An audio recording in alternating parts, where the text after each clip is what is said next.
Let's make some Plagueis parasitic eggs. Start with some glass caviar beads. A drop of pink soap dye. Hand sanitizer. This will allow the glass beads to suspend and never sink to the bottom. Plug and cap. Give it a shake.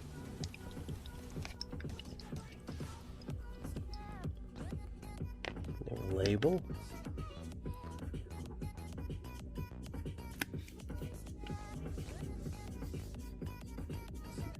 And there you have it, the Las Plagueis parasitic eggs.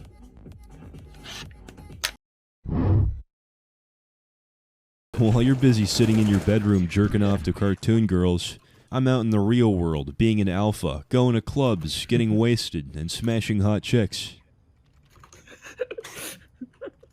Why did you sound like you were reading off a pamphlet? He was reading a eulogy. 1 minute. Who died? Chad wanted me to read this when he died. He's roasting us from the casket. It was these final flex before he passed. His final flex. Instead of writing a last will, he writes a last flex. We're in Vegas, and we found out about this restaurant called Dick's where they talk shit to you while you eat. And starting off the bat, the host already flipped me off. All right, you morons. No. Well, obviously it's not Chuck E. Cheese, guys. Oh my God, you hit like a bitch. Then once you sit down, they get these hats and write something funny on your head. That one said, even my hand rejects me. But I think I got the worst one. Yeah, mine said I love anal. If you think about it though, being a meteorologist in the Middle East would be very easy. Hot. Goodbye. Hi. There's sand in the air. Back to you, Mandy. Chance of bomb. No. Ain't nobody named Mandy. Number one, no way a woman on TV there. Number two, no fucking way it's named Mandy. Good morning, baby. Good morning. Have you seen TikTok? Like as a concept? No, I mean, like, have you looked at my TikTok this morning? No, I have not. What did you post? Well, it's not about what I posted. It's about what happened. You're gonna have to call out of work. Why? So, remember that TikTok we made about you yelling at me for asking you to drive the Jeep? It went a little viral. And, for funsies, I decided to take the Jeep out on a little ride to record it and, like, be funny. No, wait, don't be mad. Don't be mad at me.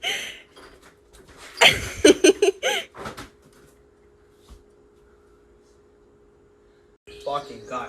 Yeah, I love heart attacks first thing in the fucking morning. I woke up before my alarm even went off so I could come in here and be sweet and love on you and kiss you. And then you make my blood pressure shoot up to an astronomical level. The volume in this house is astronomical. And I want you to know that if anything had happened to that Jeep, I would have somehow fixed it and then transported your body in it somewhere, someplace.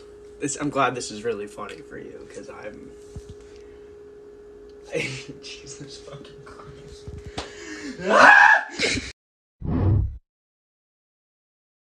What happens if you use a gummy bear instead of thermal paste in your PC? This ends up being one of the messiest experiments I've ever done, so as always, please don't try this at home. Since the gummy bear was so thick, I had to use a lot of pressure to get it squished down onto the CPU. And with it applied, we can measure the temperature of the CPU with this top line graph. And as you can see, under load, the temperature begins to quickly rise until capping out at around 99 degrees Celsius, which is super hot.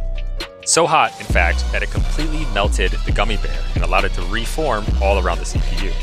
What's worse is the melted gummy bear even found a way to get underneath the CPU onto the socket.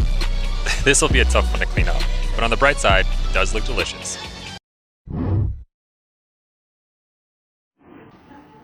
I had to take it easy with the voices once I got with my girlfriend. She used to think it was cute, but then, I scared her. One night we're in the room and she's like, ooh, what are you gonna do to me? And I was like, you're gonna get it. Stop doing that.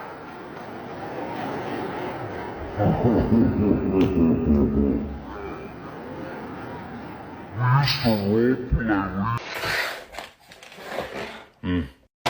2, 3, 4. Let's go for a big transfer. Let's get it on the. Let's go. We're halfway there. Just got the pakora. Look at that, every single bit in there. A bit of sauce in it. Oh, let's get it wrapped. Look at the size of that. Chew, Pappy. Let's get it in the German. Here we go. Look at the size of that. That's the biggest yet. Don't really get to leave a like and a follow because of how big this is. Let's cut it open. Look at the size of that bad boy. It's a full munchie box. A bit of sauce. Let's get a big chomp.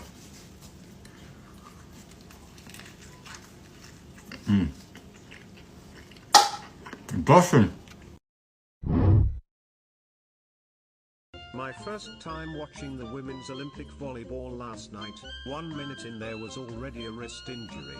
I'm better today though, no worries.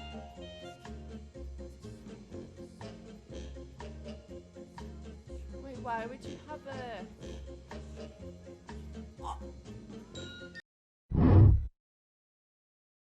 All right. It looks like we've had some serious natural issues here the last few weeks, so we're gonna have to do a roll call and make sure that everyone's doing all right. Oh yeah, everything's good, eh? Yeah, we're pretty good here too, bud.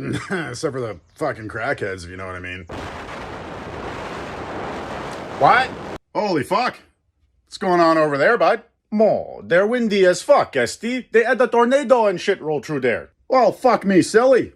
That's no good. Tabernac, you're telling me. It's so windy there. I go there last week and I open my mouth to yawn because, Ontario is boring as fuck. But when I do, it gets blown out my ass as a fart. It's been 5 days now, my butthole still won't close. The fuck? Right. What about you, BC? Yeah, man, we're all good here. There's nothing to worry about. Are you sure, bud? Looks a little warm over there. Nah, I'm pretty sure we're good.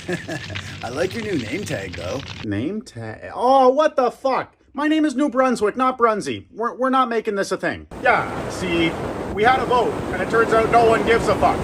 You're Brunsy now, bud. I hate it here. Hey, mon ami, you can go anytime you want. No one cares. Hey, what the fuck, man? I'm French too. You're supposed to have my back. I'm French too, and I don't even want to have your front. Let alone your back. Sacré man, this fucking guy. If you are French, then my roads are the best in the country, le. Fuck off. Buddy, your fucking roads are about as good... Oh, I guess the wind died down, eh? Anyway, buddy, your fucking roads are about as good to drive on as Newfoundland is at speaking English. Figure it out. Fuckity-fi fiddly-doo. Hoy tiddly-top. See what I mean, bud? Fuck you. Hey, that one wasn't bad.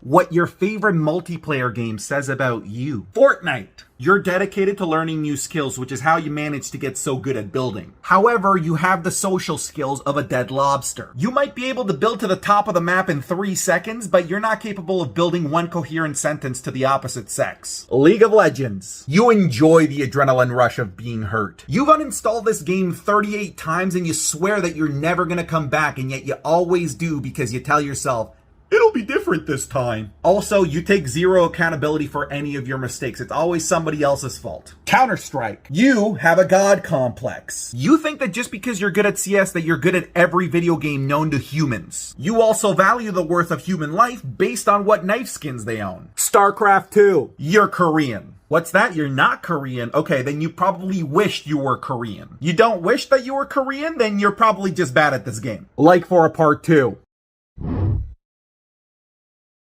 A few weeks ago, one of my friends texted me and said, like, hey, are you coming tonight?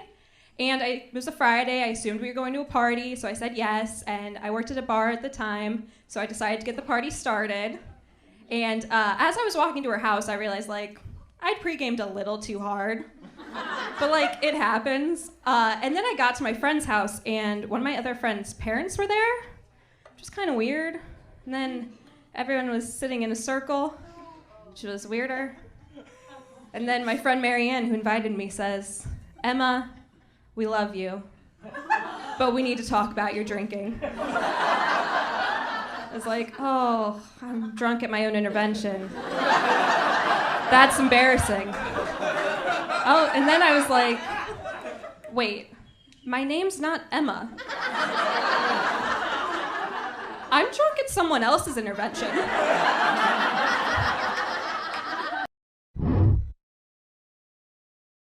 Have a nice day, ma'am. Oh, sup, Katrina? Chad. Huh. Oh, you picked up some no-name Simple Check items. Sick. What? Oh, Simple Check just means it's made with 10 ingredients you don't want in your food, like artificial flavoring. No, what is this you're talking about? The brand. What brand? No name. What do you mean the brand has no name? No, the brand is no name. What brand has no name? The brand is called No Name, with the Simple Check. There is nothing simple about having no name.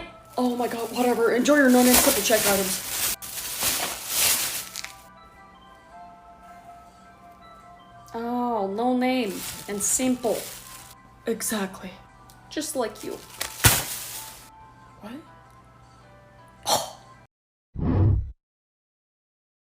The best way to deal with a troll on Twitter is not to block them, but to somehow find a way for the troll to block you. Then you win. You win the game of trolls. I've got trolled the other day by a guy from the United Patriots Front, which is a white nationalist neo-Nazi gang, charming bunch, and this guy was like, "Nazim, you're a terrorist that believes in Islam, or as I like to call it, Pisslam." And I thought, that's a pretty clever pun, so I liked that.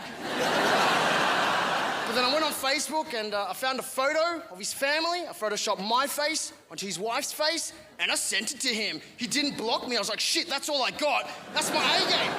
I didn't know what to do. He's like, "I know what you're doing, Nazim. You're one of those guys that tries to act like a nice guy, but really what you are is an extremist Muslim masquerading as a moderate Muslim. That's what you are." I said, "No, I'm not. I'm not an extremist Muslim." I said, "You're an extremist Australian masquerading as my future husband." And then I sent him the photo again. My face. He still didn't block me. He's like, "I know what you're doing, mate. You and your Muslims, what you're trying to do is take over Australia. That's what you're trying to do. You're trying to take over." I said, "We're not trying to take over Australia. That's never come up at our weekly Islam meetings. It's not an agenda item. We're busy people. We didn't have time for more extracurricular activities." I said, "Look, even if we were going to take over Australia, that's a better proposition than extremist white people taking over, because at least if extremist Muslims took over, everybody else, you could all just pretend to be Muslim. That's easy. Just grow some facial hair, say brother a lot, hang out at kebab shops, eat halal snack packs. Easy, right? If you guys took over, we all couldn't just pretend to be white. That's impossible unless we did this." And then I sent him a photo of me with his wife's face photoshopped on my face. It started to get really confusing. I was like, "Look, I don't even know why we're fighting. You know, we're just a couple of guys. You know, we should just be friends. You know, you're an angry white guy. I'm an angry Muslim. We're just two sides of the same coin. You know, you're angry because you're told that your way of life is under threat. We're angry because we're told our way of life is a threat. You're angry because you reckon Muslims are stealing your jobs, your awesome taxi driving jobs, you know. At the end of the day, we're actually just angry because our lives are crap. You know, we can't afford shit. House prices are too expensive. So instead of fighting each other, we should get angry at the government because it's their job to make Australia a better, more prosperous society. But instead of letting them distract us, why don't we just redirect our rage at the government?" Bro, he's like, "What are you trying to say, mate? That we should just blow up Parliament House? Is that what you're trying to say?" I said, "See, we even think the same, bro. We should just join forces, march towards Parliament House, have a bogan Muslim army. Aussie, Aussie, Aussie, Allahu Akbar!" And then he just blocked me. I was like, "Why'd you block me? I thought we were onto something."